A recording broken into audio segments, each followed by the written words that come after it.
Okay, welcome to week 2, DES 116. We start off by talking a little bit about what we're going to be doing this week discussion-wise and assignment-wise and assessment-wise. So first, for your discussion, you are going to be looking at complementary and double complementary color schemes.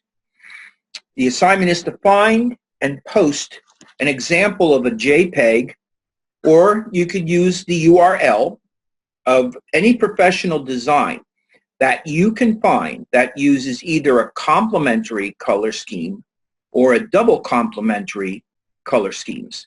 It also specifies not to use interior design images and no first page Google search results, which I'm not exactly sure what that means. I would imagine that, you're going to go in and you're going to look for Google, you'll do a Google search for this, and then you'll take a look at some of the examples that come up. Who is the intended audience for each design? That's what you're going to try to determine by looking at it. Who do you believe is the art intended for? What mood gets created by the graphic? And you need to have this in by Wednesday, the end of the day. This is very important because I've had problems with some of the other classes, and this class, I just want you to understand there is a rubric in there, and you do have to have this in by Wednesday, the end of the day. That's your initial post. And what it requires you to do is to provide feedback to 2 classmates. That has to be done on 2 separate days. So I suppose it's okay if you do it on the same night. You post your original post and then 1 additional day. But it at least should be 2 different days. Your initial post will include your embedded image as well as the Adobe color links to an external site. Color wheel proofs for each image. Don't let Adobe Color select the test colors for you. You will need to choose the most representative dominant colors for each image. When you choose your 5 testing points in the image, stay away from edges where aliasing will distort your color measurements. So that's basically what you're going to do for your discussion. And the assignment will be color meaning, color systems, and color talk. This will be due by Saturday at the end of the day. You're going to revise the assignment from last week. Your design, based on what feedback I gave you, which I gave you some sort of little feedback. It might not have been radical, but I gave you some sort of little feedback when I graded you for the first week. Using the steps provided in the lecture, which we're going to take a look at tonight, you're going to modify your design utilizing 6 different major color schemes: complementary, split complementary, double complementary, triadic, analogous, and monochromatic. And you should submit your grayscale design, finalized assignment 1 as well. So you ultimately would be doing 7 pieces. I would very much appreciate it if you did all 7 in Illustrator using 7 artboards. If you have problems understanding how to create an artboard, you let me know, and I will arrange a demonstration of how to create an artboard for you. Maybe what I'll do tonight, if I can remember, let me make a note here. Maybe I'll do it tonight. That'll be one of the things I'll do tonight. Just so that, because again, I have no idea whether all of you know how to do this or not. I'm making notes.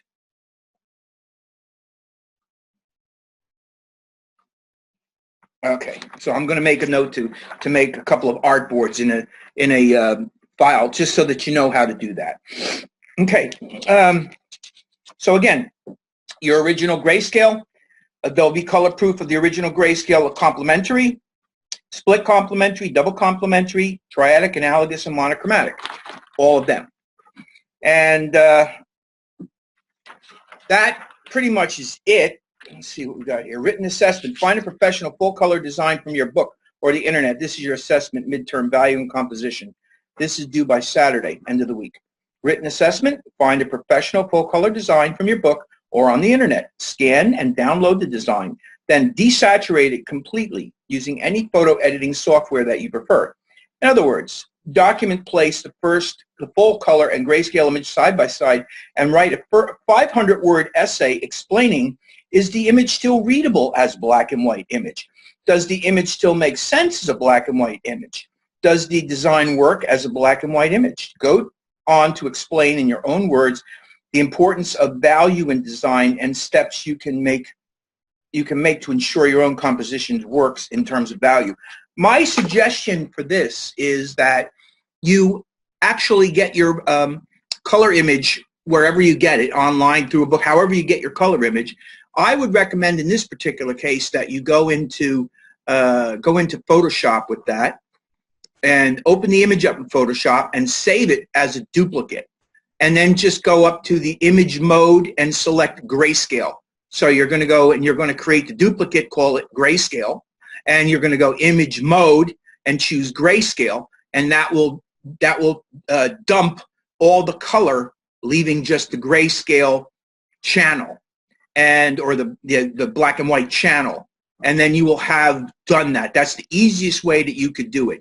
This is not something that you should labor over intensely. Just basically open up, save it as grayscale, and go image mode grayscale. That's the quickest way to do that. If I can, maybe I'll just demonstrate that as well. I'll make a note here too.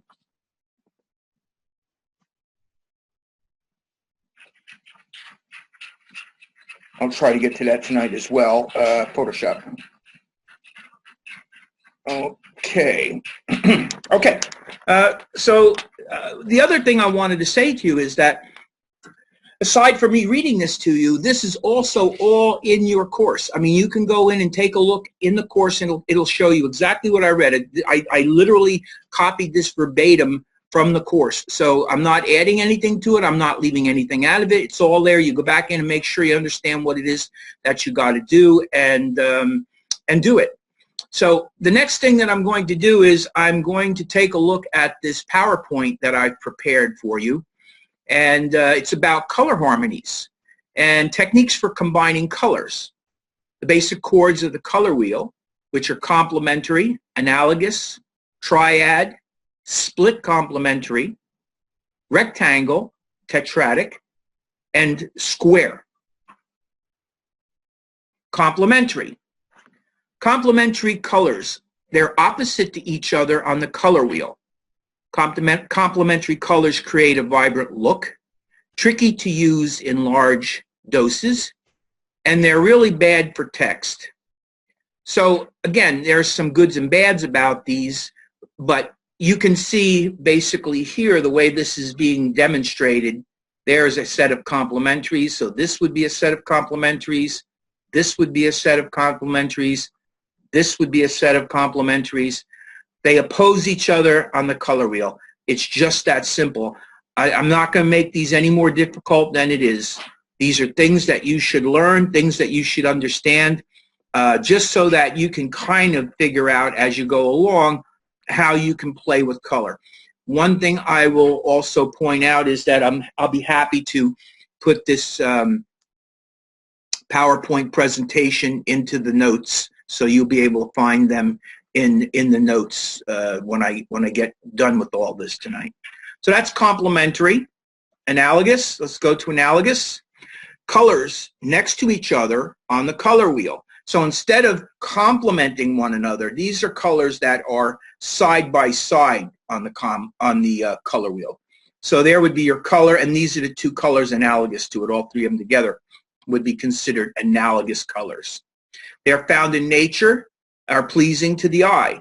Use with contrast and let one of the colors dominate. So what you're really trying to do is you're trying to use one as the predominant color, and the other two are basically secondary to that color. Those are just some things that you need to consider when you actually go in and try to use these. So that's analogous color. Triad. Triadic color is evenly spaced around the wheel. So any triangular arrangement of colors within the wheel would be a triadic color or a harmony, triadic harmony. They tend to be vibrant. Be careful to balance them and let one of the triadic colors dominate. You're going to find pretty much that In all of these instances, they're going to be telling you to let one color dominate. The others would basically be secondary to that. So that's kind of something you'll see repeated through the course of these slides. So that's a triadic color scheme, evenly balanced around the color wheel. Split complementary. Split complementary is a variation of the complementary scheme. Uses a base color with two colors adjacent to its complement. So how this works essentially, it's pretty obvious, but let me just sort of explain it. So you got your complementary of colors here, which is the green and the red. Those are the normal complementary.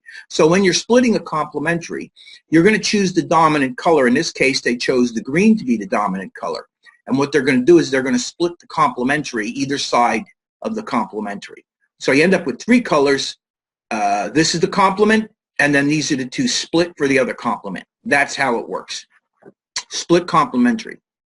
Base color with two colors adjacent to its complement. So there is your color, there is its complement, and these are the two colors that are adjacent to that complement. Split complementary.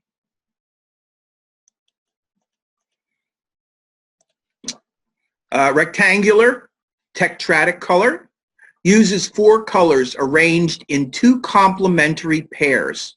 Okay, so what this means essentially is here's one complementary pair right here, and here is your rectangular or your opposing complementary pairs. Rich color scheme with plenty of variation. Best to let one color dominate and then balance between the cool and the warm colors. So again, you're going to be trying to let one color be the dominant color, and then you're going to balance the other colors so that they don't compete. So that's basically what it is. It's a rectangular shape created by the complements and then going and grabbing two additional complements. This is what you end up with, a rectangular tetratic complement. And square, similar to a rectangle, but all four colors are evenly spaced along the color wheel. Offers many possibilities for variation. And again, let one color dominate and balance between cool and warm colors. So there you go. Those are the colors that you're going to be working with. And again, I will put this up online. I will spend a few minutes here and talk a little bit about color characteristics because I think these are important for you to understand. Color attributes. There are millions of colors. Colors divide into just a few color families. Every color can be described in terms of three main attributes: hue, saturation, and brightness. Now, why am I talking about this? Because later on tonight and last live session, we had a video that showed how to create colors based on hue, saturation, and brightness. And again, a little later on, I'm going to be showing you how, again, to do that. So I just want to give you a heads up on this, and that you can create many, many colors just by messing around with the three main attributes of color, which are hue, saturation, and brightness. Hue, identified as the color family or color name. Okay, so this would be your hue slider right here. This is where you would get your, and by the way, this is your color picker. The color picker is essentially the same color picker, pretty much exact same pretty much as you would see in Adobe Illustrator and Adobe Photoshop. They're really basically the same. You have your hue, which is basically a hue slider. And then you have your saturation, which is also known as, well, hue is identified as a color family or color name, such as red, green, or purple. Hue is directly linked to the color's wavelength. So here you have all your color hues. This is use the slider to grab any color hue that is in that rainbow of family. And there's literally thousands, maybe even tens of thousands of colors that you can, just slide around and get. Saturation, also called chroma, is the measure of the purity of a color or how sharp or dull a color appears. All right, so think about it this way. You come over on this end of your scale, and that's where you have your purity of color. And as you move across the scale in this direction here, what you're doing is you're dulling down the color using white. So I can't do this in this to demonstrate, but I maybe do it later. But again, I can click there. You see there's a little circle down the corner here. That circle can be moved anywhere along this line or anywhere down here and along this line. And you're going to either, by moving it in this direction, you're saturating the color. By moving it in this direction, you are desaturating the color. So you got your purity of color over here, which is your solid most color over here. And then over here, there's total absence of color, which ultimately ends up as white. And then the brightness, also called luminance or value, the shade, darkness, or tint, lightness of a color. So here you go with brightness. If you go up into the topmost corner over here, you have your full brightness of color. That's where the color is simply color. But as you move down here, what you're doing is you're slowly, gradually adding black to it until as you reach down here, you reach ultimate black, darkness. Okay? So your lightness of the color is here and darkness of the color is here. So really you have the ability to, in a very broad way, play around with hue, saturation, and brightness in this panel. You just need to know how you're doing it. Now, the other way that you can work here is either in HSB, which is hue, saturation, and brightness, and you can put number values in. And if you have any idea about the number values, you can put in any kind of number value that you want. You also have RGB. If you choose to work in RGB, you can put in RGB numbers. You can also put in percentages of CMYK. That's something where you would probably need to know a little bit about it, and somebody would have to give you some numbers. In other words, I don't think you can just arbitrarily throw numbers in there and it'll make no sense to you. You have to know a little bit about where you're going with this, but you can grab numbers and put the numbers in there and create a color if you know how to get the numbers. Down here, this is your hexadecimal number, which you can get for, it's also used for the web primarily, but the hexadecimal color, again, you're going to have to know what those colors are to put them in there. You can't just arbitrarily put colors in there or numbers in there because you'll really have nothing that you can use. You have to kind of know something about these different things. Okay, so again, hue, saturation, and brightness. That's what this slide does. Areas of an evenly colored object in direct light have higher brightness than area in shadows. Color classifications. The concept of the color wheel was invented when Sir Isaac Newton bent the color spectrum in a circle. The color wheel has been used as a tool for understanding color relationships and creating harmonious color schemes ever since. Color wheel shows which colors are warm and cool, complementary, split complementary, analogous, and so on. Color harmony. Color harmony categorizes color and determines harmonious groupings such as complement, split complement, triads, and so on. Experience will train you to use these colors, in what proportions and in what order. Right now, I mean, I'm just basically giving you the basic rundown on this. I guess that's really what it comes down to. At some point, you will interact with these panels and you will utilize these color schemes over and over and get much more used to them and be able to control them a little bit more. Also, a very good thing for you is to make sure that you use Adobe Cooler, because Adobe Cooler can easily help you to establish harmony between as many as 5 different colors. So, I mean, it's really great to be able to do something like that.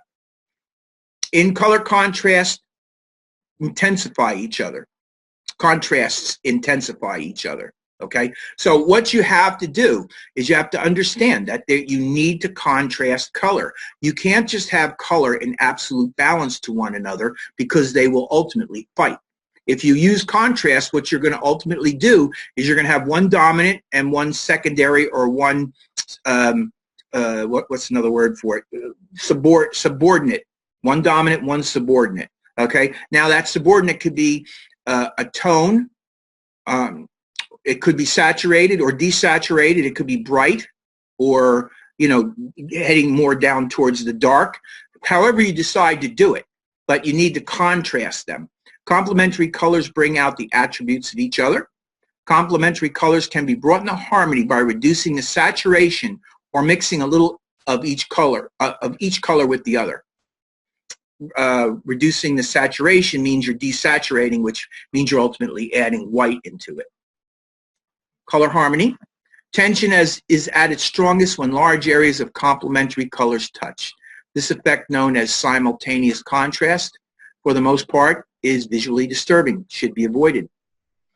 Separating large areas of complementary color with a thin line of neutral white or gray or black will diminish the effect. So essentially all it's saying here is that you do not want these large areas of complementary colors to butt into one another, because you will get a kind of a visual, I don't know, kind of a buzzing feeling or a buzzing visual thing that'll go on because the two colors are fighting. So again, either, make sure that they're not quite touching by virtue of maybe a neutral white or gray or black. Vary the saturation or brightness of a color can cause light and dark contrasts. So again, you want to play around with the saturation or brightness of a color. Usually you want to do that to complement one of the colors so that you have one dominant and one secondary. Pay attention to the saturation and brightness of color to prevent unexpected contrasts or create intentional ones. So what it really means here is that there are times when you might want to create these contrasts. It might be within the, it might be beneficial to the design. It all depends on the design. There are people that are talented enough to be able to create things where they're using these odd, unexpected contrasts because they know how to do it. That's something that takes a good bit of time to get to the point where you're able to do that efficiently or correctly. If two colors are equal in saturation and proportions, the dominant color will be one whose brightness is furthest from the background. So in other words, you get a feeling when you look at these colors that one is closer than others are. Sometimes you'll see if you put certain colors together, one appears to come closer. It isn't any closer, but it's just visually more, you get that feeling. Similarly, if two colors have identical brightness, the dominant color will be one of the saturation that deviates most from the background.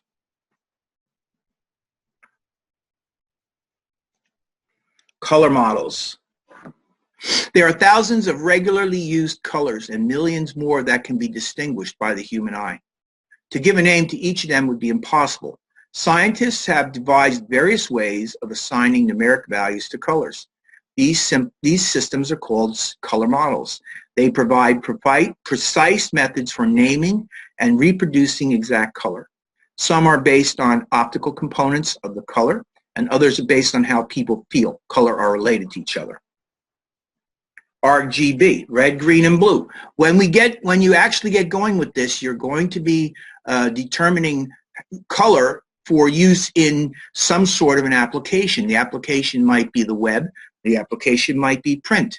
So the next thing that you're going to have to understand is that there are color models for each specific environment. So if you're going to be working on the web, you're going to be working in RGB, red, green, and blue. What RGB essentially does is it's a system where the red, green, and blue are assigned dots with brightness values along a scale. For example, 0 to 255, where 0 meaning nothing, it's dark, so that's essentially black. And 255 is what you get when you create something which is essentially white. So 0 would be the black, meaning no color. 255, all of them balance 100%, and it's so bright that it ultimately turns white. By listing these three values for the red, green, and blue phosphors, you can specify an exact color that will be mixed. So you can go in all, so you'd have to have 255, 255, 255 RGB to get ultimate white. Anywhere in between 0 and 255, though, you have a series of different numbers that you can put together to create all the different other colors that are available by mixing the numbers. I know this is a little bit difficult to understand without looking at it, but that's what it really boils down to. 0 meaning black, 255 meaning white. And you're talking red, green, and blue being 0, 0, 0, or red, green, and blue being 255, 255, 255 for white. Red, green, and blue are the three additive primaries. So when you're talking about something like the web, you're talking about additive primaries. Think of it as glass sheets where there are three colors, and the amount of color on each glass sheet is added together. Light transmits through it, and you get the color. Additive color gets lighter when mixed, as each component of light is mixed in. The combination becomes a new color. You can mix any color of light with different combination of the additive primaries. When you mix all three together in a balanced amount, you get white. These three primaries are the basis of the additive color model. It's called the RGB model. It's usually used to create color on your computer display as well as any other electronic devices. So just keep that in mind.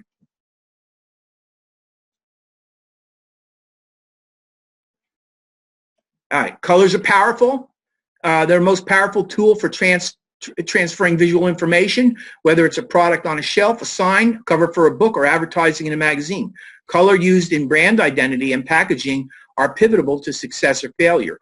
Research suggests that 73% of purchasing decisions are now made in store. So it's important to catch the shopper's eye and convey information effectively. You're going to be a graphic designer. You're going to be working on this sort of material.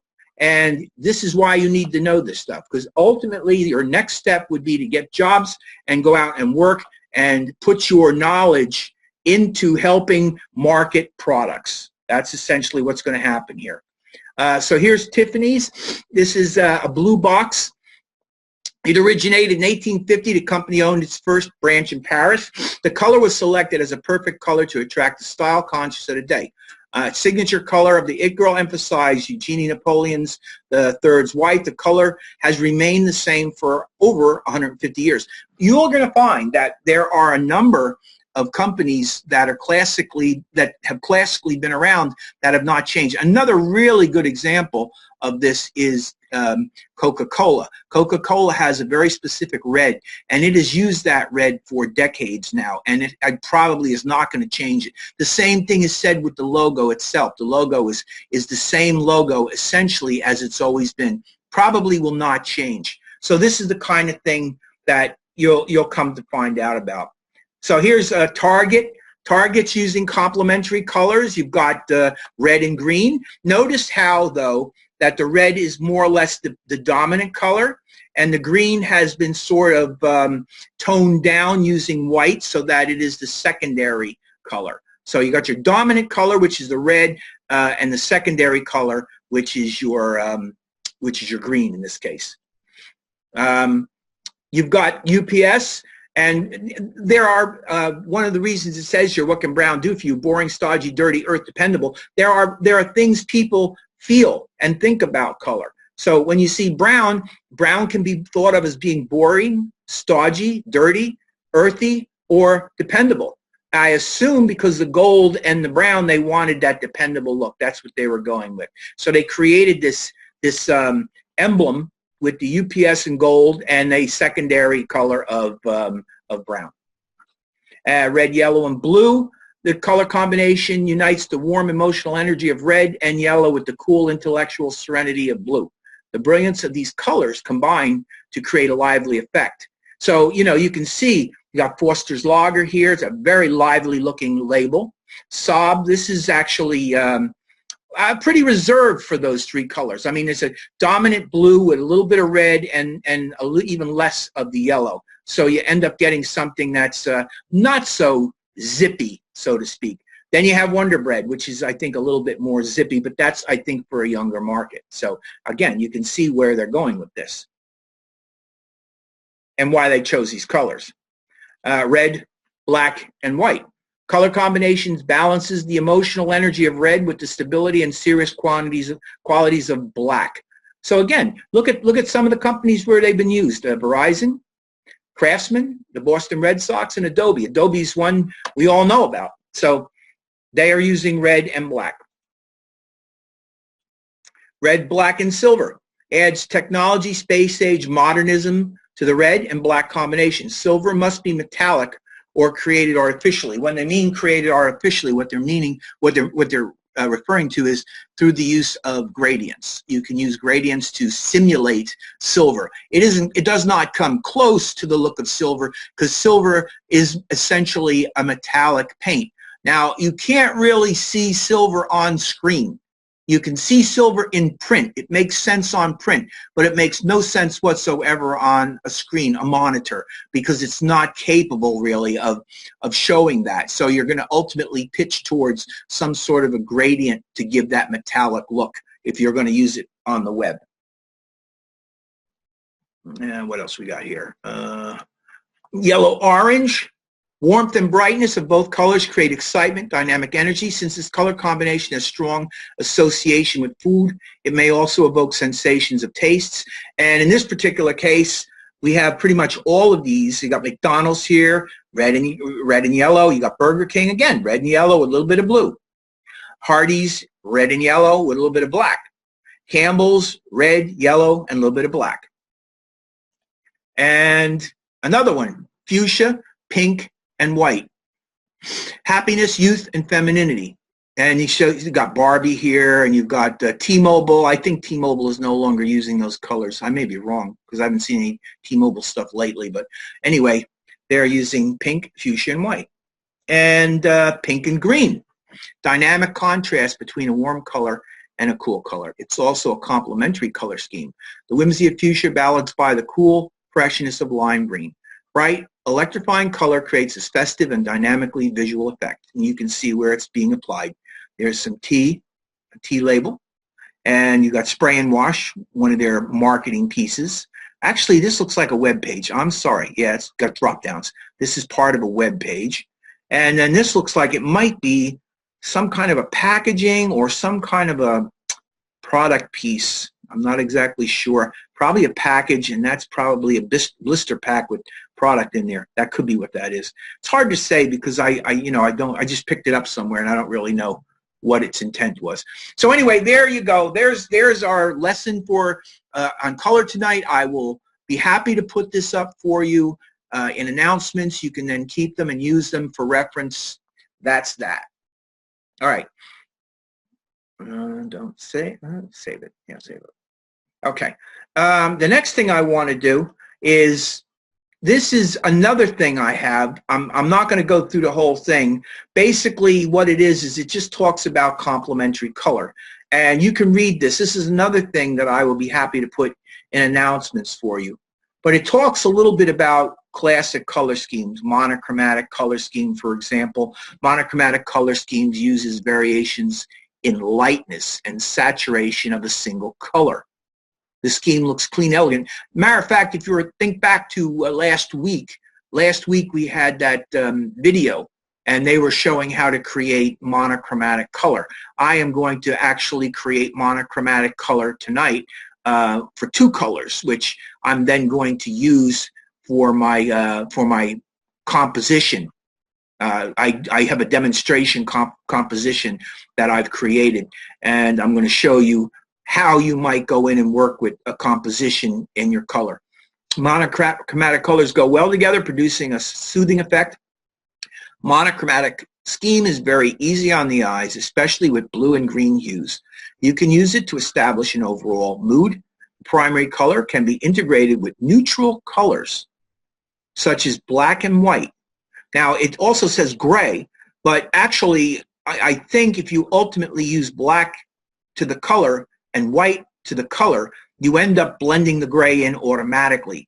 I'm going to demonstrate that a little later on. However, it can be difficult when using the scheme to highlight the most important elements. Well, I mean, I guess that's so. But I didn't have a tremendous amount of trouble with it. I generally make around 8 different variations when I do this, and then what I do is I load them into my my swatches panel, and then I go in and I start playing with it. I'm going to show you how I did it later because I have one. I have a demonstration to show you. The pros and cons.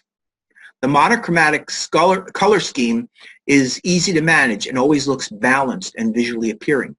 The scheme lacks color contrast. It's not as vibrant as the complementary scheme. Use tints, use tints, shades, and tones of the key color to enhance your scheme. Try the analogous scheme. It offers more nuances while retaining the simplicity and elegance of the monochromatic scheme. Monochromatic color scheme, we did that one. Why is that duplicated? Analogous color scheme, all right? Analogous color scheme uses colors that are adjacent to each other on the color wheel. Color is used as one color is used as a dominant color while others are used to enrich the scheme. The analogous scheme is similar to the monochromatic one but offers more nuances. Pros: the analogous color scheme is as easy to create as a monochromatic but looks richer. More colors. Cons are more similar colors, get you a wider range of color. The analogous color scheme lacks color contrast. It's not as vibrant as the complementary scheme. When they say vibrant, it's not as they create a wider range of similar color, whereas when you're using an analogous complementary scheme, you're using two opposing colors. Avoid using too many hues in the analogous scheme. This may ruin the harmony. Avoid combining warm and cool colors in this scheme. Oh, we got complementary again. Split complementary.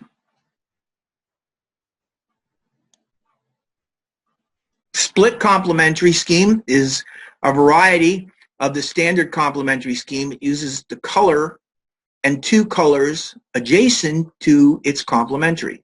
This provides high contrast without strong tension of the complementary scheme. The split complementary scheme offers more nuances than the complementary scheme while retaining strong visual contrast. Cons: the split complementary scheme is harder to balance than the monochromatic and analogous color schemes. Use a single warm color against a range of cool colors to put an emphasis on the warm color. Red versus blue, blue greens, or orange versus blue and blue violets. Avoid using desaturated colors, i.e. brown and dull yellows. This may ruin the scheme. Triadic color scheme. Triadic color scheme uses three colors equally placed around the color wheel. This scheme is popular among artists because it offers strong visual contrast while retaining balance and color richness. The triadic scheme is not as contrasting as the complementary scheme, but it looks more balanced and harmonious. The triadic color scheme offers high contrast while retaining harmony. The triadic color scheme is not as contrasting as the complementary scheme. Choose one color to be used in larger amounts than others. If the color looks gaudy, try to subdue them. You can subdue them either by using saturation or brightness. Tetradic double complementary color scheme. The tetradic double complementary scheme is the richest of all schemes. It uses four colors arranged into two complementary color pairs. This scheme is hard to harmonize. If all four colors are used in equal amounts, the scheme may look unbalanced. You should choose a color, one color, to be dominant, and then subdue the other colors. The tetradic scheme offers more variety than any other scheme. This scheme is the hardest scheme to balance. If the scheme looks unbalanced, try to subdue one or more colors. Avoid using pure colors in equal amounts. Almost done with this, and we are done with this. So again, I will put this up with my PowerPoint for you so that you can refer back to this anytime you want. You're going to be looking this stuff up anyway, so I figured the best thing I could do for you is kind of give you at least two documents that you can use for reference, but that doesn't mean you shouldn't go off on your own and take a look at this. There's a whole lot more to be said about this than what I did here. I just put together two documents to make sure that you have something solid to work with. So that's really what this is all about. All right, so we're done with that. Let's hit Don't Save. All right, now what we're going to do next is we're going to take a look at a couple of videos. I went and found a couple of videos for us that we should look at here. One of the videos is, again, a lynda.com video. And one of the reasons that I kind of have to do this is because I'm a member of lynda.com, and probably most of you are not. So in order for me to be able to show you anything that I find that really is worth looking at in lynda.com, I kind of have to do this. The other thing, too, is I also want to point out to you that it does cost a couple of $100s a year to be a member of lynda.com, but at some point I recommend it highly because, again, it's the kind of thing that offers a tremendous value for the money that you pay. You have all sorts of stuff that you can use for reference anytime you need it, and I use it all the time. I mean, I'll work on stuff that involves techniques that I might not have used in a while in programs like Illustrator, Photoshop, or whatever, and I might not be completely familiar with something because I haven't used it in a while. So instead of going in and struggling with it, what I'll do is I'll go into lynda.com, I'll quickly look up the program in issue, and I'll look up the technique that I'm trying to use or the element within the program that I'm trying to use, and I'll watch maybe a 15-minute video, and it shows me exactly how to do it. It jogs my memory, and boom, I'm off to the races. So, you know, that's why I show you this, and that's why I recommend lynda.com. My other option for you, of course, is using YouTube. YouTube is also a very good way to get some videos. I do not have any YouTube ones tonight, but I do have a couple of Lynda's. So we're going to watch them. So here we go. Now that we know a bit about the reasons for color correction and color grading, I want to cover a bit of color theory and philosophy. We're going to be talking about how color works together and how it makes us feel. First of all, let's just take a look at the color wheel. In the world of film and video, there are 3 colors that make up all the rest: red, green, and blue. When you position these colors around the color wheel, you can begin to see how these 3 colors begin to mix to form secondary colors: yellow, magenta, and cyan. And then, of course, if you begin mixing those colors, all sorts of combinations result. When you're performing color correction, it's always a good idea to have an inherent understanding of how color works together. Because, for example, when an image has a color cast that's too blue, what do? Well, yes, you remove blue, which means that in turn you add its complementary color by bumping up the yellows and oranges. And in turn, the image is quote-unquote corrected. So that's color correction. But of course, there's also color grading, adding color to an image to evoke a specific mood, feeling, or style. Now, what about the way color makes you feel? After all, there are so many ways to go about stylizing your footage through color grading, and in Chapter 5 of this course, we're going to be talking a lot more about this, but let's just briefly touch on this now. Let's start by talking about cool colors and warm colors. Cool colors, your greens, cyans, blues, magentas, make you think of climate or weather that is cool or cold. Cool colors are often associated with the emotions and feelings of calmness, comfort, and relaxation. But sometimes they can also evoke an eeriness or ghostliness. And cool colors can also be associated with cold, steely, and impersonal environments. Warm colors, your yellows, oranges, reds, and magentas, make you think of climates that are warm or hot. Warm colors are often associated with the emotions and feelings of passion, energy, and urgency, but sometimes they can be used to convey just that, warmth and comfort. Warm colors can also be associated with lively and rich environments. It really depends on how the colors are used within the context of the film and how they mix with one another to determine how the colors evoke emotion. Now, I'm not sure if you noticed, but magenta was on both the cool and the warm scale, so it can go either way depending on what it's next to. Speaking of colors being next to one another, let's just take a look at a small experiment involving color interaction. Now, this is an illusion. It looks like we've got a blue spiral and a green spiral atop a pink background. But the blue and the green are actually the same exact color. It just looks different because of the way that our brain assesses color by the surrounding color. So just a little metaphor there for how color can influence the human eye and in turn the mind. And you take it a step further and it's affecting the deepest of emotions. Now, it's also important to note the colors of white and black. It's probably fairly obvious, but these 2 colors are some of the most important in film and video. They can stand alone or they combine with the entire spectrum of colors to produce looks, styles, and emotions. White, or light colors, are obviously used during daytime scenes. Emotionally, white can represent serenity and peacefulness, or if you play with blown-out highlights, it can go the other way, giving a scene a ghostliness. White is also used when depicting sterile environments. Black, or dark colors, are used in nighttime scenes, are often used for calmness and stillness, It can also really be used in creative ways to depict darkness, not only in color, but in mood. And indeed, dark scenes give way to stark and shadowy environments sometimes. Now, I'm sure you noticed some overlap of emotions between cool and warm and light and dark. And some of the colors can go in completely different directions depending on what they're combined with and what the context is. So there's a lot of creative flexibility there. And finally, let's talk about one last component of color, and that is saturation. Saturation, or colorfulness, is an important consideration in color grading. Highly saturated color palettes often represent vibrance and high energy, and saturated colors also evoke and often come as part of mystical environments.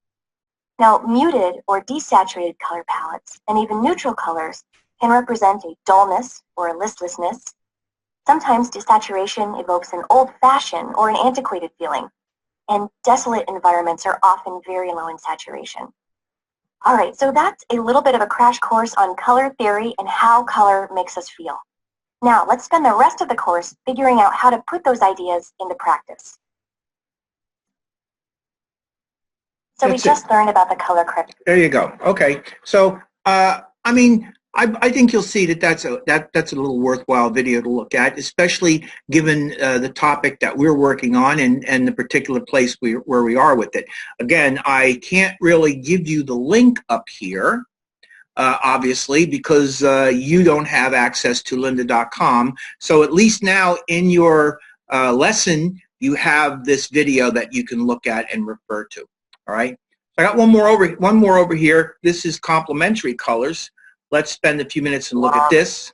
Well, the word complementary suggests that two colors complement one another, when reality is they actually clash with one another, but they do work with each other on various levels. So here we have two colors, and they're pretty close. They're not a perfect complementary color, but they're pretty darn close. We got orange on one hand, and this kind of cyan blue on the other. And a way you could tell that a complementary color is a complementary is when the two mix together perfectly in the middle, they should form a middle gray, or a gray value. They should gray out. They should cancel each other out because they're on opposite sides of the color wheel. Now, not the computer color wheel, but, well, the color wheel. Let's just leave it at that. So I'm going to bring my menu back here. I'm going to show that where the colors work in complementaries best is usually the middle third of that gradient, because the colors have crossbred. They're now mixed in with each other, and they have some very tight relationships. Now, I want to show you just how tight they are. I'm going to make a new layer here. There. What I'm going to do is get my brush. I'm going to make some color blobs. I'm going to use a shortcut key to make my brush a little bigger. I'm going to use the bright bracket key on the keyboard, my brush bigger. I'm going to hold down my Option key, get a sample from the side. I'm going to put it over here. Got a blue blob. Get the middle here. It should be close to gray.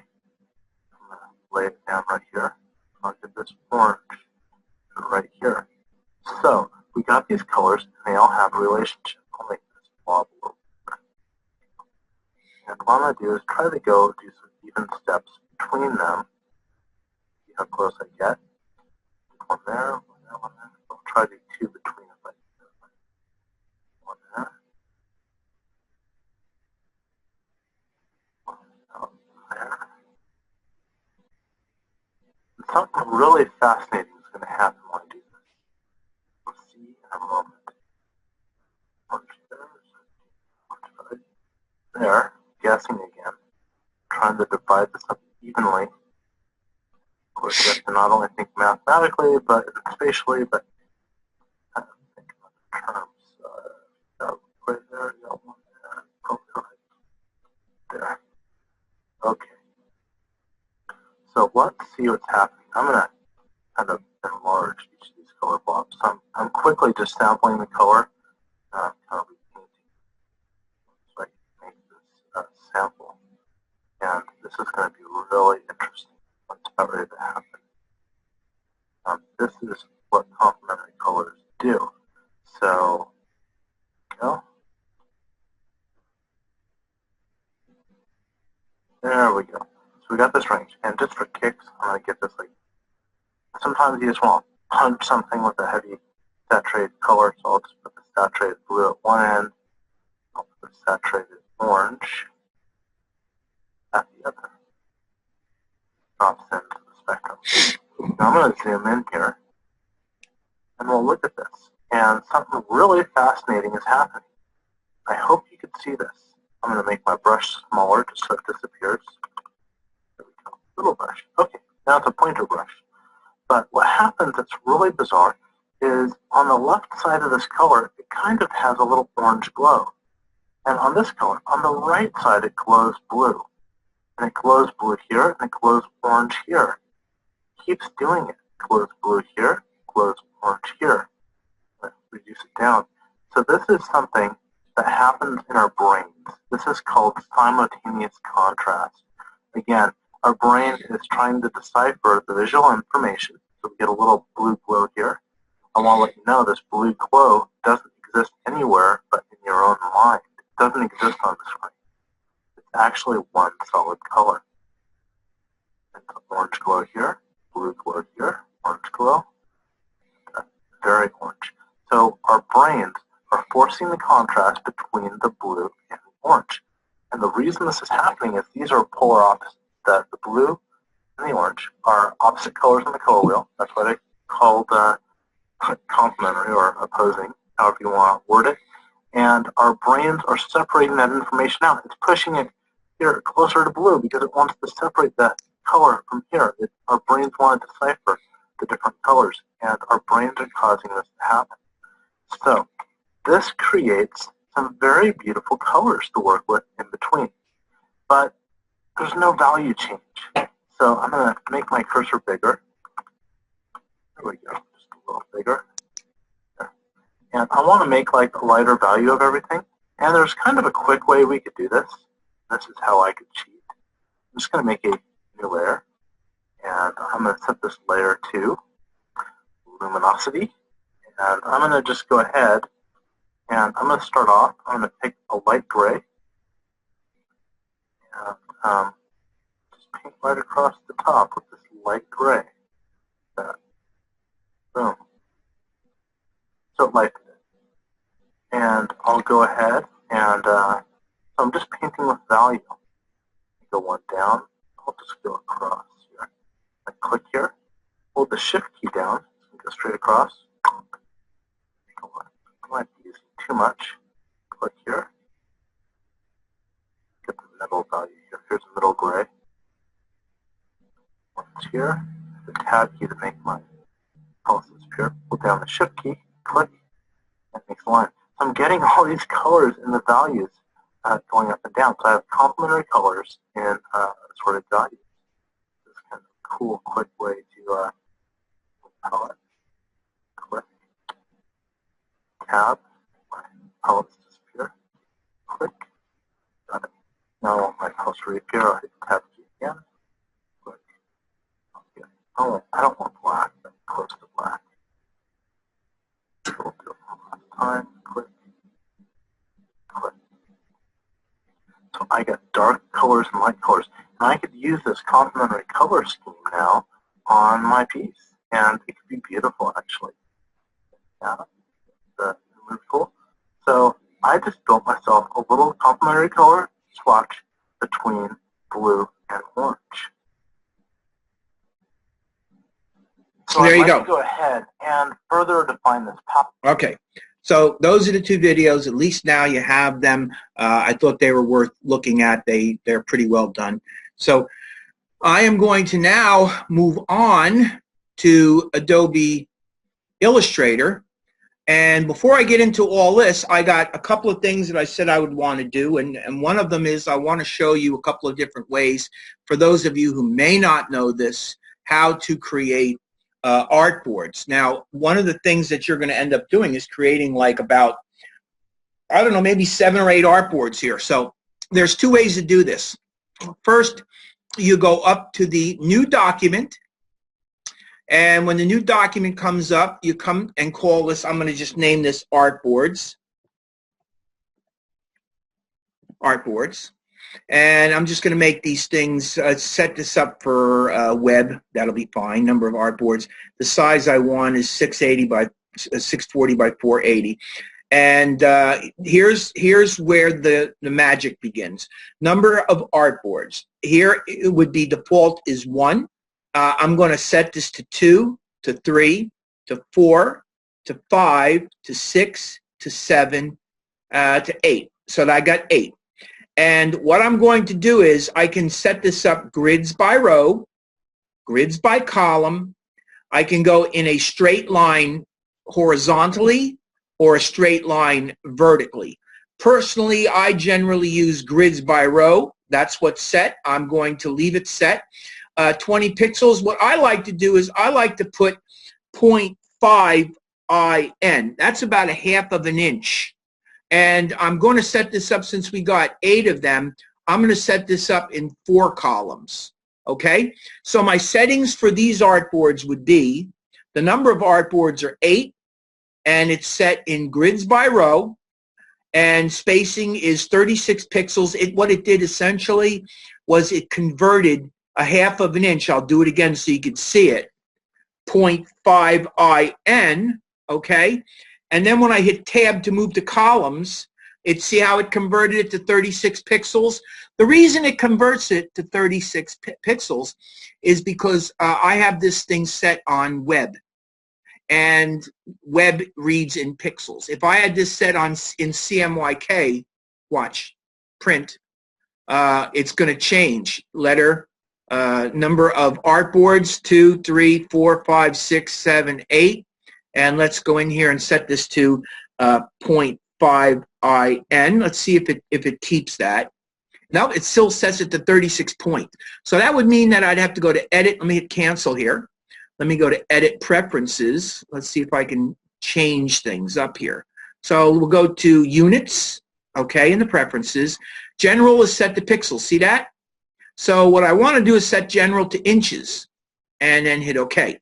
Now if I try to do this, file new and call it artboards. All right. Profile will be print. And 2, 3, 4, 5, 6, 7, 8. Let's see. This is still saying points. I wonder if it'll change to inches.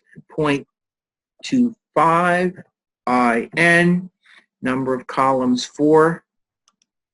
Nope, it still changes it over to 18 points. So I guess I got to change it a little bit differently. But it's not that big of a deal. The important thing is that I've set up 8 different artboards. Okay, and now I'm going to hit OK. And there are my 8 different artboards. Okay, so what I'm getting at is when you do this, you should set up 8 different artboards. Now, when I print this thing out as a PDF, what is going to happen is I'm going to end up with an 8-page PDF, because this technique that I'm showing you here is as close as Adobe Illustrator can come to creating pages.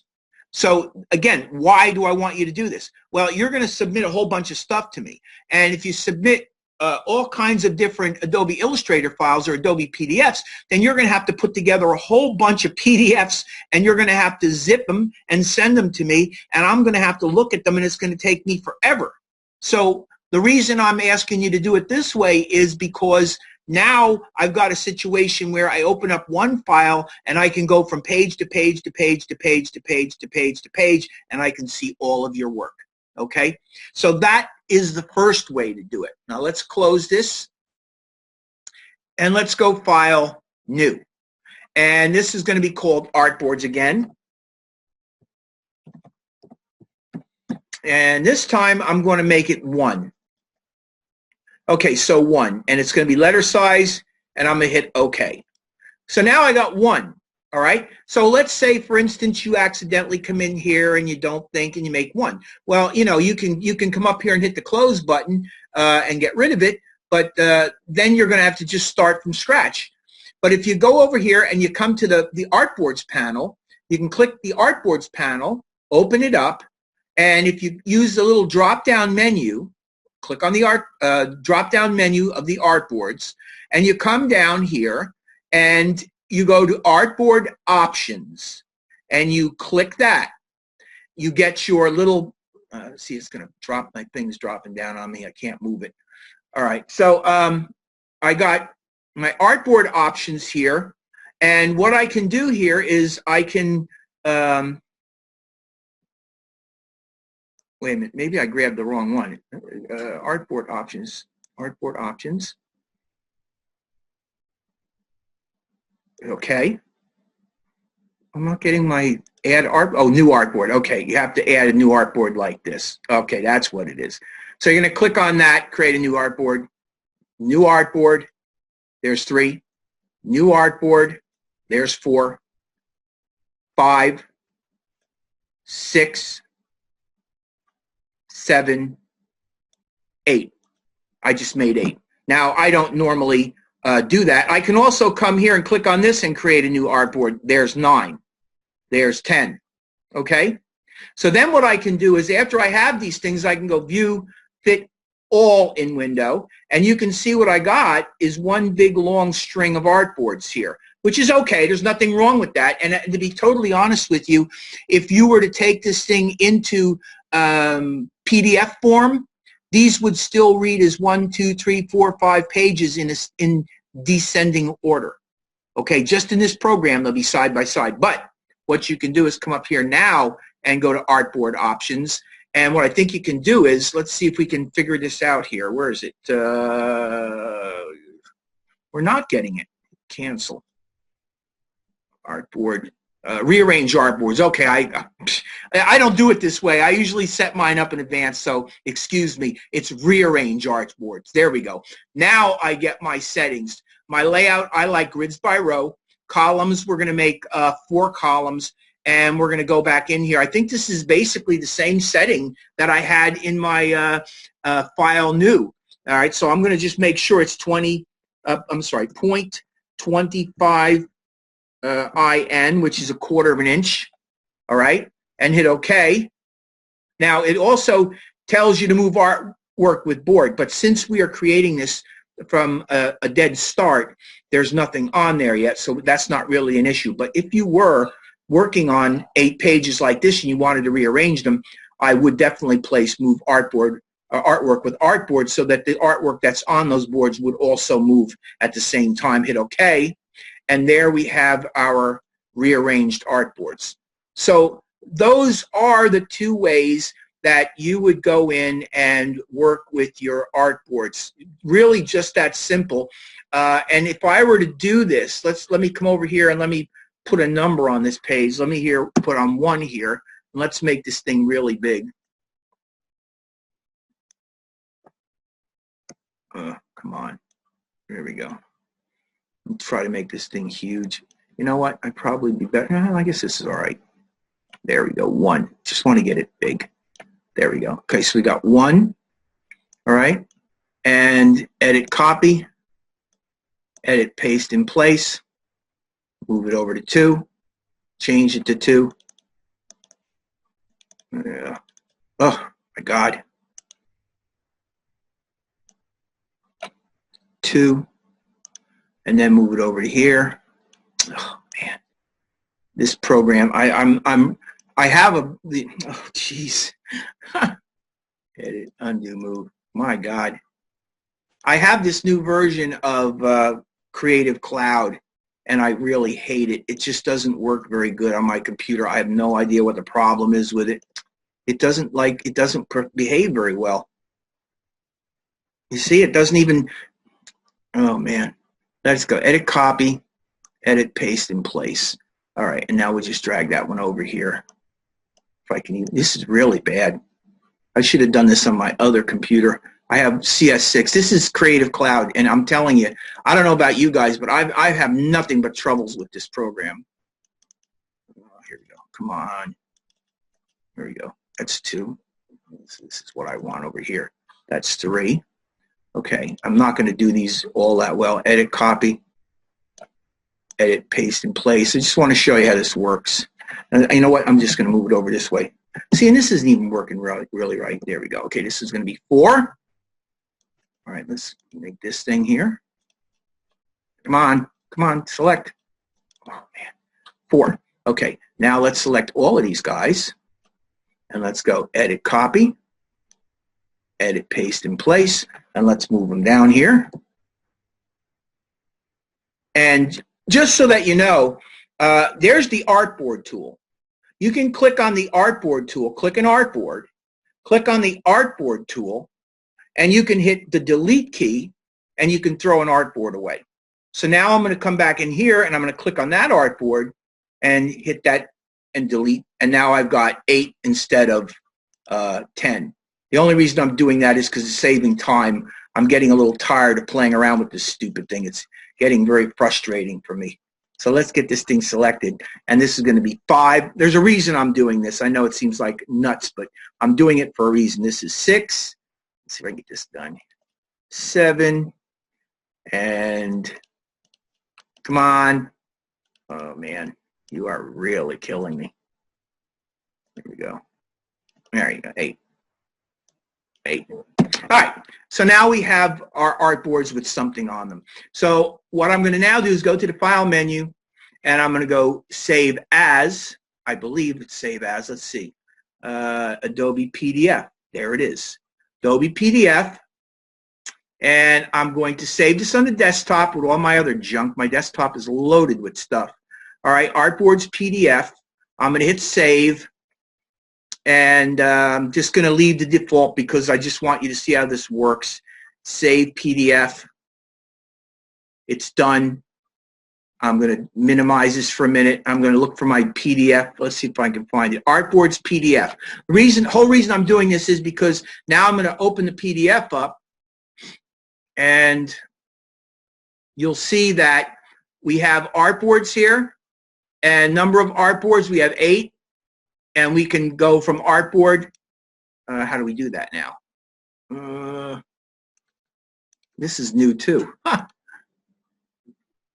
Current page number. Where do we go here? Oh man.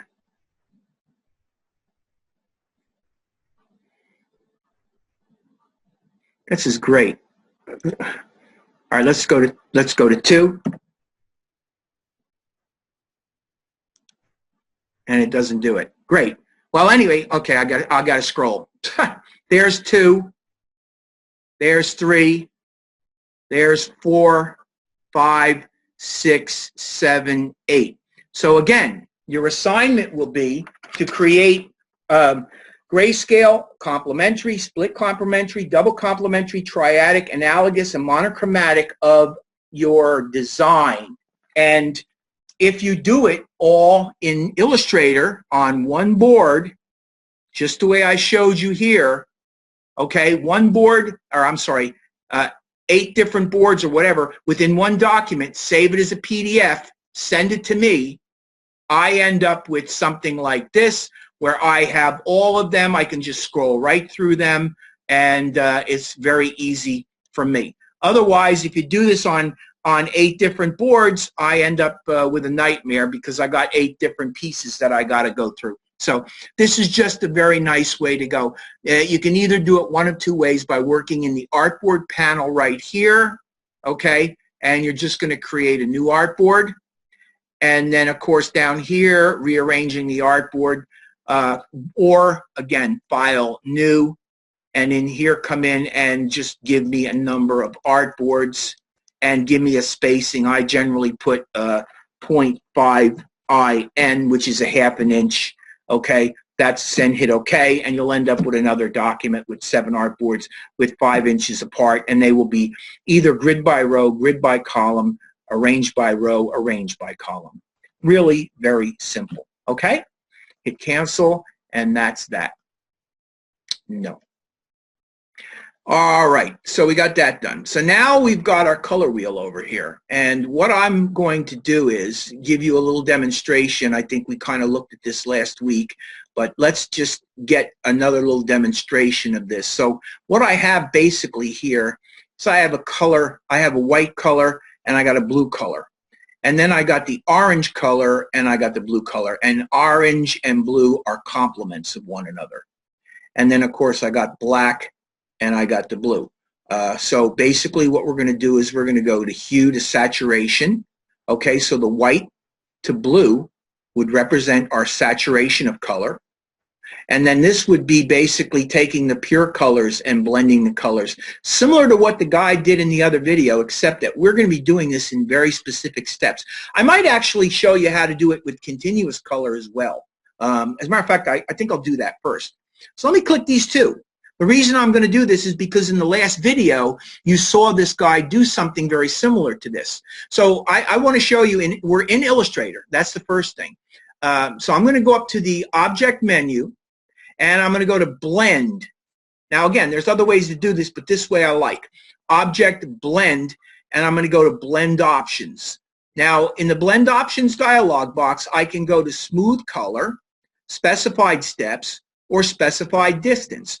I generally don't ever use specified distance. I do use specified steps quite frequently and smooth color. This particular case, I'm going to use smooth color. Oh, and you can also orient them. Align to page, align to path. I don't have a curved path on this, so I don't need to work this on a path. Just going to be oriented. That's the default, align to page. Smooth color, okay? That's all I need. That's all you need to know at this point. And it's these two colors here. Hit OK.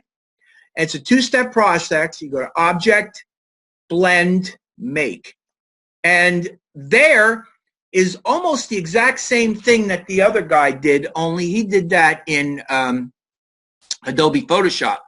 The main difference between his and mine, his was just basically blends of pixels. Mine are actually vector objects. And if you were to click on this thing, and if you were to expand it, go to Object, Expand, okay, Object and Fill, hit OK, you see that I got, I'm going to zoom in so you can see this. You see that I got an infinite number of colors in here. Now watch, I can come in here and I can click on one of these guys, and I got to go Object, Ungroup. This is a mess, but watch what I get. Click on this, and look, I can pull a color out. And I come down here and click, look, I can pull a color out. It's insane, okay? So let's go to the View menu and let's fit this artboard in Window. And I can literally come in through here and just grab these colors, and everywhere I want to go, I can click and pull out a color. It's really phenomenal, okay? I'm going to do a few undos. So this is Object, Blend, Blend Option, Smooth Color. And then we expanded it, ungrouped it, and then we just started choosing colors, and we start pulling colors out. And you have a tremendous number of intermediate mixings of the color orange and blue. Really phenomenal. If you get right in the middle somewhere, you will come out with a gray. Whoops, I went the wrong way. You will come out with a real gray, or very close to real gray. So that's the first way to do it. I'm going to go Edit, Undo a few times to get this back. Edit, Undo, Move, Undo, Undo, Undo, Undo. I don't know whether I can revert this. Let's see if I can revert it. No, I can't. Undo, Move. Undo, Move. Or you know what? Better yet, maybe I can just grab the top one. Let me grab the very top one and move that up. And let me grab the very bottom one. Move that down. Whoops, didn't get it. Move that down. There we go. Now grab the rest of this stuff. That's probably the best way to do it. And just hit delete. There we go. Okay, now move this back in line, more or less. Move this back in line, more or less. Okay, so now you saw how you can make an infinite variety of colors between the two. The other way is the way that I'm going to work here, and that is I'm going to select both of these two objects. Actually, I'm sorry. I'm going to select this one, and what happened? One's missing. Let's go Edit, Copy. Edit, Paste in place. And let's move this over. Because I have a white up here as well. That's what I want, those two. Oh, the white's gone. Where'd the white go? Oh, crap. All right, let me get the white. Let me make a white one. Let me make this, duplicate this, Edit, Copy. Let's go Edit, Paste, and let me just bring it up. Use that one, bring it up there. Okay, that's good. Okay, that's good. And then move it over to about there, and let's just make that white, and we'll remove the stroke, and now we're back in business. There we go. All right, so we have white. and we have blue. So let's select these two. Now, the other way to do this, go to the Object menu, and we're going to go to Blend, go to Blend Options. This time, instead of choosing Smooth Color, I'm going to go Specified Steps. And you'll see one thing, this is set to 8 because I believe the last time I did this, which was probably last week, this was set to 8. And so I'm going to leave it set to 8, which means I'm going to end up with 8 steps between here. Hit OK. Go Object, Blend, Make. And there I have 8 steps between the white and the blue. So I'm going to click on this, hold down the Shift key, click on that.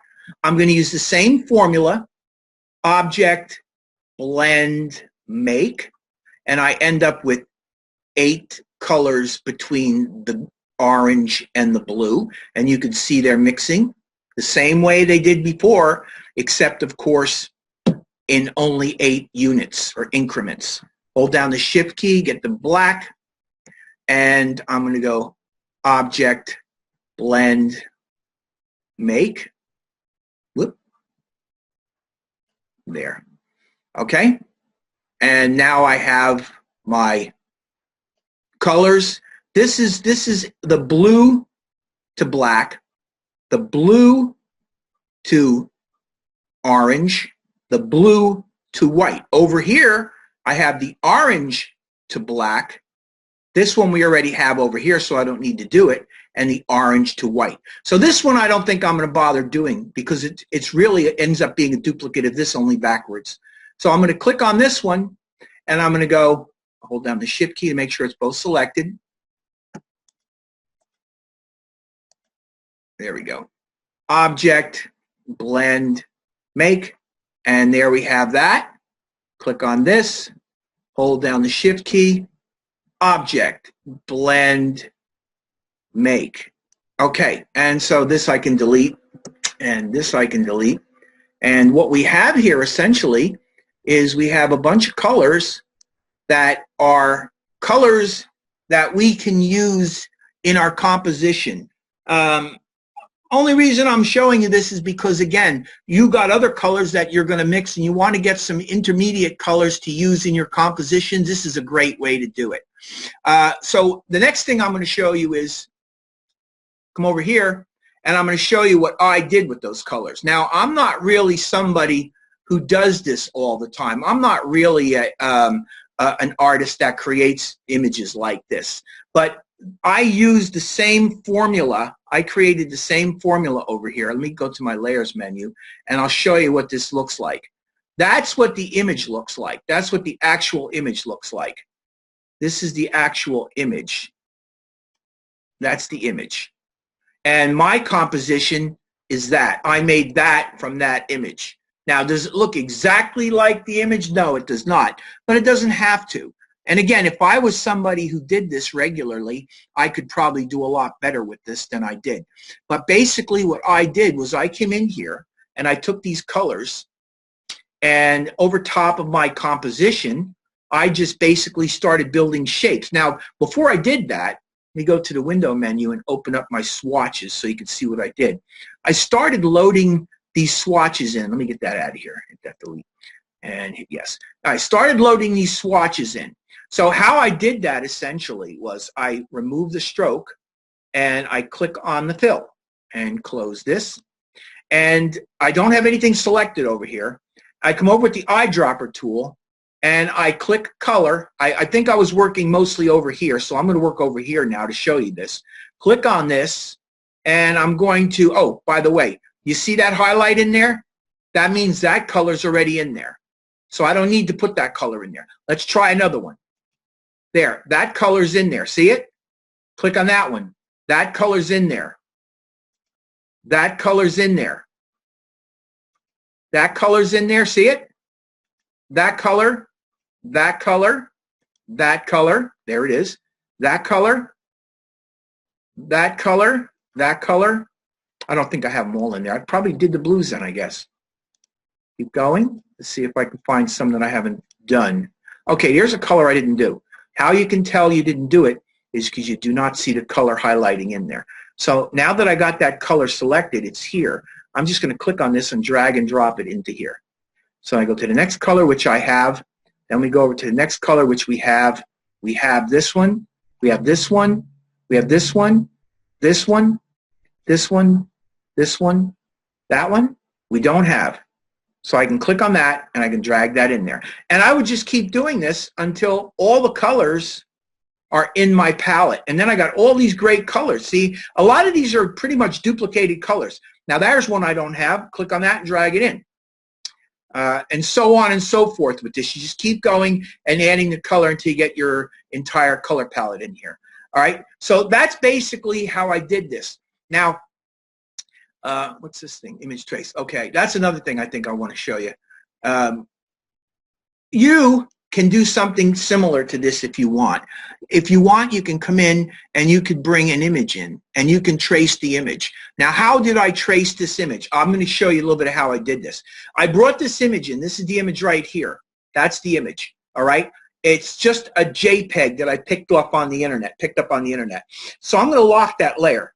Now that the layer's locked, see, I can't work on it. It get that symbol that says pencil with the cross out is basically saying you can't do anything here, all right?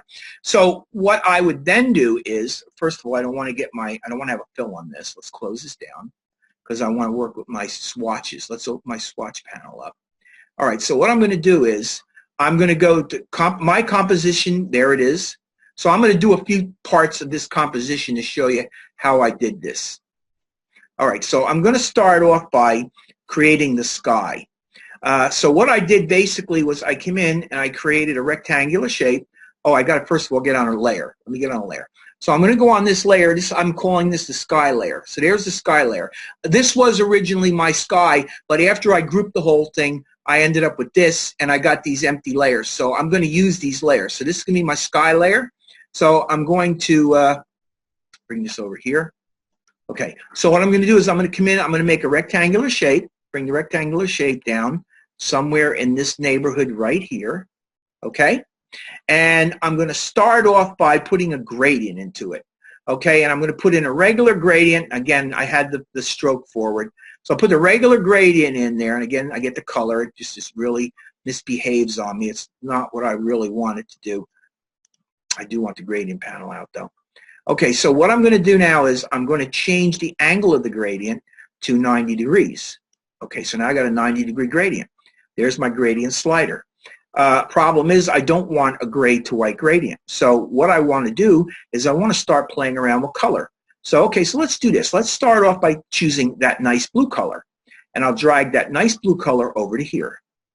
And then I'm going to come in here right around the middle here, somewhere in that neighborhood right there. A little bit over further, and let's grab a brighter blue. Let's drag the brighter blue in there. So now I have something like this going on, okay? And then what I'm going to do is to really throw things into a ringer. Let's come over here and let's add some sort of a, oops. All right, let me come over here and let me get another color here. Let's try maybe with a kind of orangey color. Let's put an orangey color into that. There. So now you see you got this sky, which is very nice. I mean, you end up, maybe I might want to adjust it a little bit. I might want to play around with this a little bit so I get a little bit of a better look on it. That might be all right. Maybe I go the other way with it. Let's see. No, I think I like it. I think I like it less of that. That's probably pretty good right there. But you see, basically what I got is a sky. Okay, so now what I'm going to do is I'm going to hide the sky layer, and I'm going to maybe grab another tool. So I think what I'm going to try to do is come in here. I like working with the blob brush tool. So I'm going to come over here and I'm going to go to cloud layer, and I'm going to show the cloud layer. There's nothing on the cloud layer. And I'm going to set this to black and white and remove the black and just make this white. And I'm going to come in here with the blob brush, and I'm just going to start painting with the blob brush. Am I getting? Oh, it's because it's set to stroke. Okay, there we go. So I'm going to come in here and I'm going to start, and it's still, what is it doing?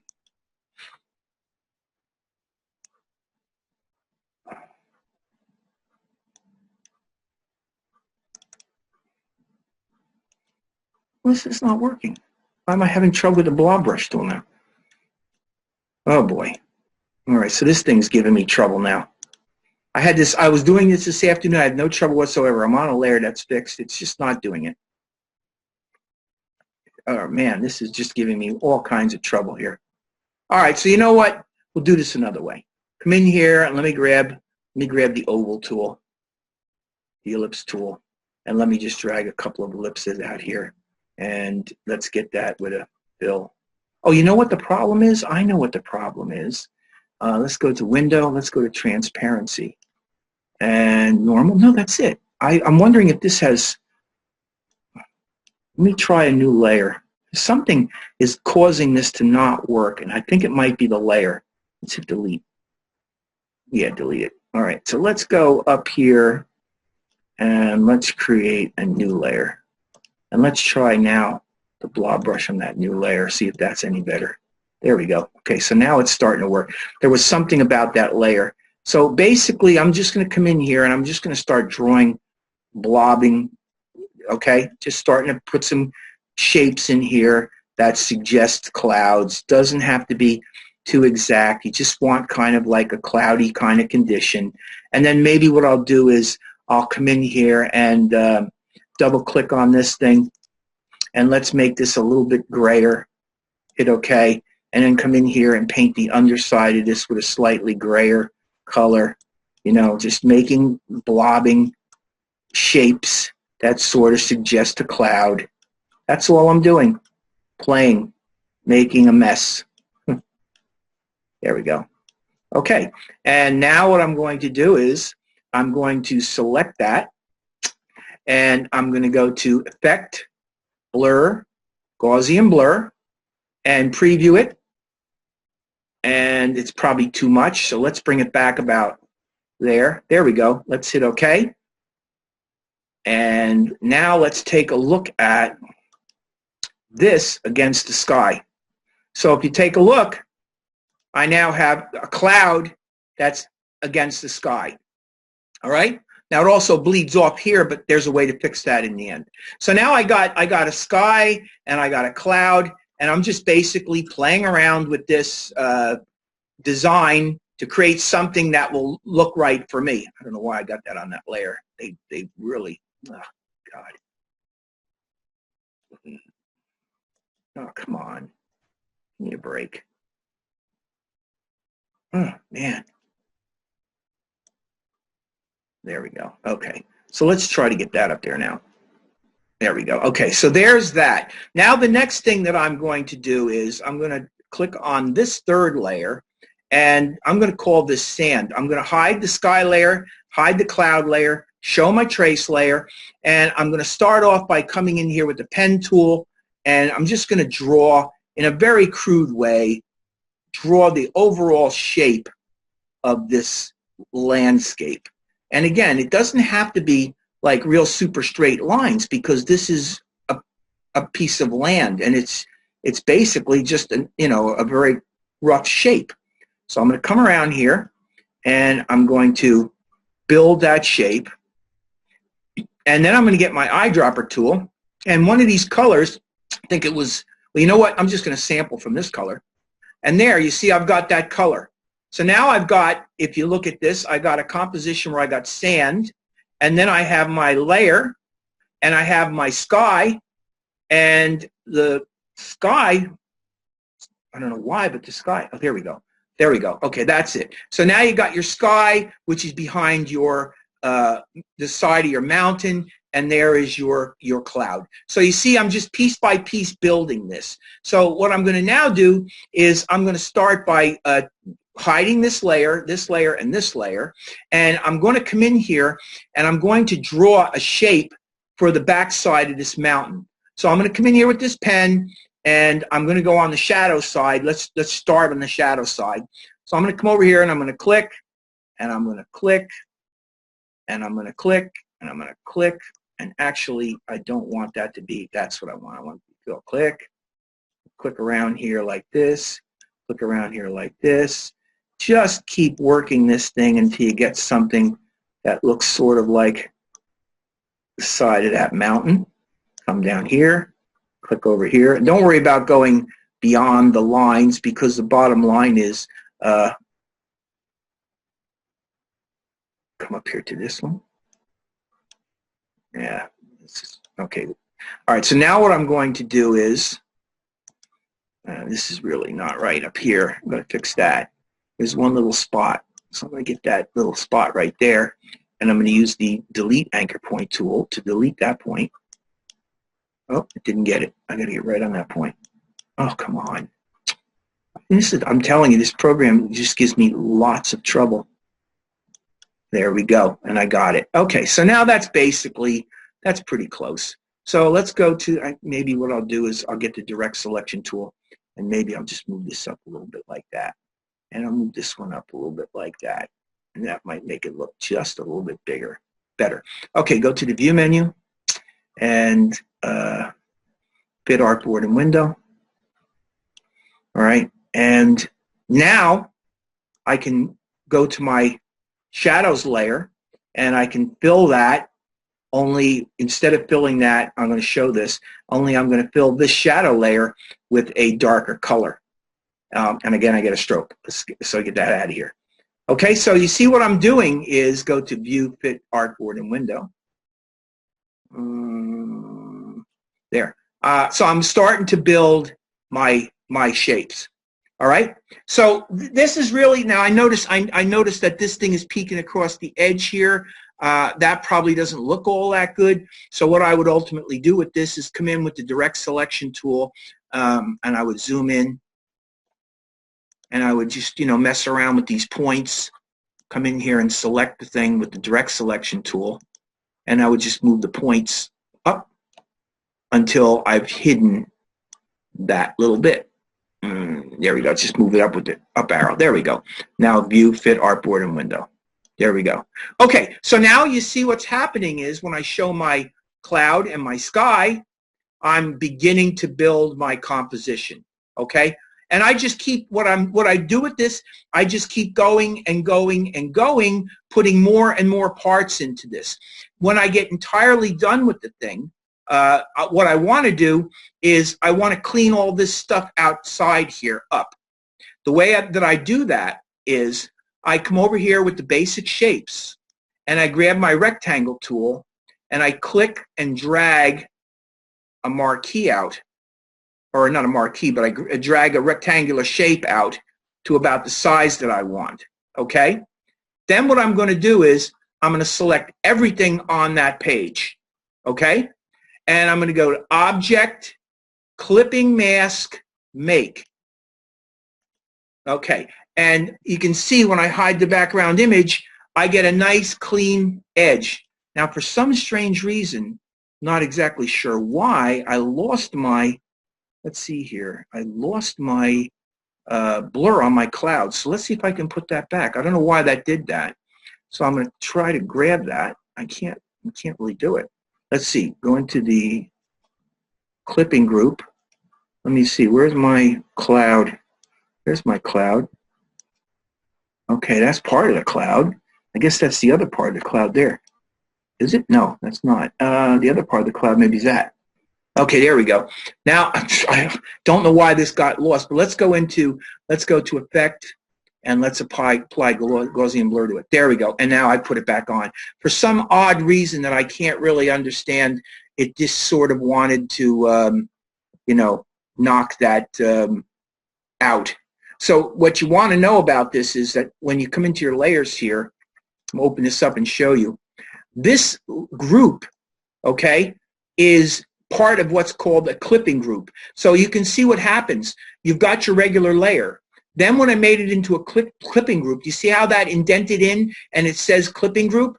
And then what it'll show you is the rectangle, which is your clipping object. That's the object that you use to clip this thing. And then this is your path, which is your brown area of your mountain. And then this is the top area of your mountain. And then this is your cloud layer, and this is the other part of your cloud layer, and this is your rectangle. And all these elements in here are part of this clipping group, which is made by that rectangle. And what that essentially means is that that rectangle is being used to clip the rest of those objects. Anything within that rectangular shape, you're going to see. Anything that falls outside of it, I'm going to go Object, Clipping Mask, Release. You'll see it comes back. So essentially what the clipping mask will do, if I can put it back on, object clipping mask make, it literally hides everything outside the edge. And you end up with a nice composition such as this. And what I just did, to go back to my original, my composition, let's hide these for a second. Actually, all I need to do really is, let me bring all these back. All I really need to do is, yeah, there we go, click on that. All I really need to do is hide that. So basically what I did was I just kept going and I just added stuff to this. All right, like for instance, to give you a really good example of what I'm talking about, let's hide my composition. Let me click on this object right here if I can get this object. It's part of the clipping group. So instead of releasing it from the clipping group, I'm going to use the group selection tool, and I'm going to click on this, if I can click on it to get it selected. Nope. Oh, there it is. I got it. That's not the one I wanted. Oh, yeah, that is the one I wanted. Okay, so here's what I did to get that edge. I want to get a little bit of darkness along that edge. I'm going to go to the select menu, or I'm sorry, effect menu, and I'm going to go stylize, and I'm going to go inner glow. And instead of the screen mode, I'm going to go to normal for a second and click on this, and I'm going to add some sort of like orangey color. Unfortunately, I can't really get a hold of my colors, so I have to kind of fake it for this. Click on that and hit OK. And let's see if we can get it to show. Preview it. And it's not showing. I don't know why it's not showing.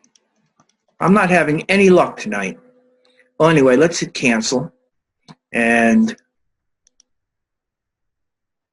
anyway, that's how I did it. I put on this one here, I put an inner shadow, and then what I did was this has got a clipping group on it as well. All these shapes that you see here are shapes that I made, and I blended them. I used the blend modes with it, and I just created all these different shapes. If I go object clipping mask, where are we at here? Object clipping mask. I got to select it first. Object clipping mask release. All right, you can see that all of these, they're just a series of different shapes. Each one of these things, that's the shape. More than one. There's a shape. There's a shape. There's a shape. Well, I can't because it's in the way. There's a shape. See, all these are just shapes. They're all just different shapes. And I just built them one at a time. And I colored them, and I used blend modes. In case you don't know what blend modes are, go to the window menu to transparency, and you have a series of blend modes. This particular blend mode is multiply. This one has no blend mode on it. This guy here has darken. So they're all different blend modes, and they do different things. And I just put this whole thing together by creating all these pieces. And you can see I'm ripping it apart essentially to show you all the different pieces. And I used blurs. I went up to the effect menu, and I came in and stylize or effect blur, Gaussian blur, and I use Gaussian blur. Or I could also go stylize feather, and you could feather the edge. A feather does this. If you take that piece there, and I got to close that line. Let me just close that line. We get that closed, and maybe that'll be a little bit better. Let me click on that, and let me click up here to close it. There. Okay, so now that I think that's closed. There we go. Oh, yeah, I think that's closed now, right? Is it? Yeah. Okay, so if I go up to the effect menu, and I go stylized feather, what I can do is I can take the edges of this. Let's hit preview, and see how it feathers it? Now if I come down, 3, 2, you see what it's doing? It's bringing it back. Hit OK, and if I deselect this thing, you'll see the edges have softened. You see how it's feathered those edges out? Now if I go, or if I go to Window Appearance, all right, I think if I click on this, feather, yeah, there's my feather, see? So if I can click the eyeball on feather, you see that's what the edge looks like. I'll go View Hide Edges. And there's my, yeah, there we go. There's my feather off, and there's my feather on. That's what a feather does. It makes the object softer.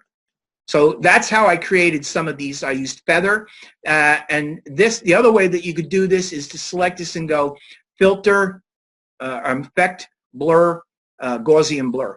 And I can come in here with Gaussian blur, and that's different. You click on this, and now blur the entire thing. And I can just bring it back down until I reach a point where I like it and hit OK. Now that's a Gaussian blur. See, that's a totally different effect. If I close that off and hit feather, it just softens the edge. It looks very similar, but it's different. You can see it's overall blurred, whereas that is just blurring the edges. Okay, so that's really how I did this, and it's not really important for you to worry about this too much, because again, it's just something that I did that I wanted to show you, so that maybe you'd at least try to do it and have some fun with it, because it is actually fun to do. Now, here's one more thing that I want to do before we end tonight, and that is one of the things that you're going to be doing is you're going to be desaturating something. So let me close this down for a minute, and let me go to Photoshop, and let me open Photoshop up. And we're going to pretend that you guys have already created your image, and you're going to save the image as a JPEG, probably, because that's what I'm going to do. I'll go back in and save that artboard. You know what? Maybe I'll do it with that. Okay, here we go. I come in here, and let me click on artboard number 2, and let me go File, Save for Web. I save for web. Give it a second. There's my artboard, JPEG, and hit Save. Okay, on the desktop, my Color Comp Final. Let's go to the desktop so I know where to find it, and hit Save. And there it is. Okay, so now we've got that saved. So now we're going to go to File, Open, and get this out of here, and let's go to Desktop, and let's for my Color Comp, where is it? My Color Comp Final, and hit Open, and there it is. Now what I might want to do here is I might want to just come in here, and I might want to crop this up a little bit so I don't have all this white space around there, because I don't particularly need that. So I hit that and go Image Crop, and there I got it nicely cropped. There's my picture. Okay, so why are we in Photoshop? Select, deselect. We're in Photoshop because one of the parts of your assignment specifies that you're going to take something and you're going to desaturate it, which means essentially you're going to remove all the color. I recommend that you come into Photoshop and do it because it's so quickly done in Photoshop. So here's what we're going to do. With the image set the way we want, we're going to go to Image, and we go to Mode. And right now, I just want to show you something. The mode that this is in is RGB, okay? And if we come over to the Windows menu, and we go to, where are we at here? We're looking for channels. There. Here are the channels. These are the RGB channels, okay? Let me open this up. So this is the composite channel. This is the red channel, or the green and the blue without the red. I'm removing the green, and there is just the blue channel. If I click on the blue channel and hide the red, that's just the blue channel. And that is your red channel. And you'll notice that each one of these things are different. And the reason that they are different is because each one of them, all these gray colors you see here, are what's blocking the color out, okay? Whereas light is where the color's coming through. So there's your composite channel, and that's RGB. If I were to go to Image Mode and go to CMYK, I would get 4 channels. But I want to show you how to go to grayscale, because that's ultimately what you're going to do. So you're going to go File, Save As. All right, this is important. My Color Comp Final, and I'm going to call that Grayscale. And just so that you know, it's probably a good idea to do this because you are supposed to submit the color version and you are supposed to submit a grayscale. So look what happened up here. When I saved it as my Color Comp Final Grayscale, the other one is released and it's sitting on the desktop, and I'll show you that in a minute. But this is the grayscale. This is the one that I'm going to desaturate. To do that, you just go to Image, Mode, and choose Grayscale. And you see what it says here? It gives you a message.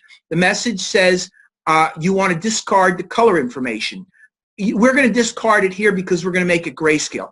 There's better ways to do this, and there's ways that you can make this look really good, but I'm not trying to necessarily make this good. I'm trying to desaturate it and hit discard, and there, it is now a grayscale image. That is the image in grayscale, okay? And notice that the grayscale has only one channel.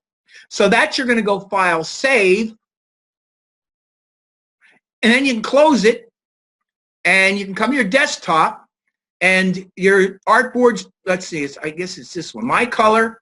And if you click on this one, there it is in color, and click on this one, same image, only it's been desaturated in grayscale. So that's what I would do if I were you when it's time to submit this, okay? So that's it, basically. I think I pretty much covered everything. There might be one thing more that I'll do for you. I'm not exactly sure how relevant this is for you, but I'm going to show you this anyway since we have a few minutes here.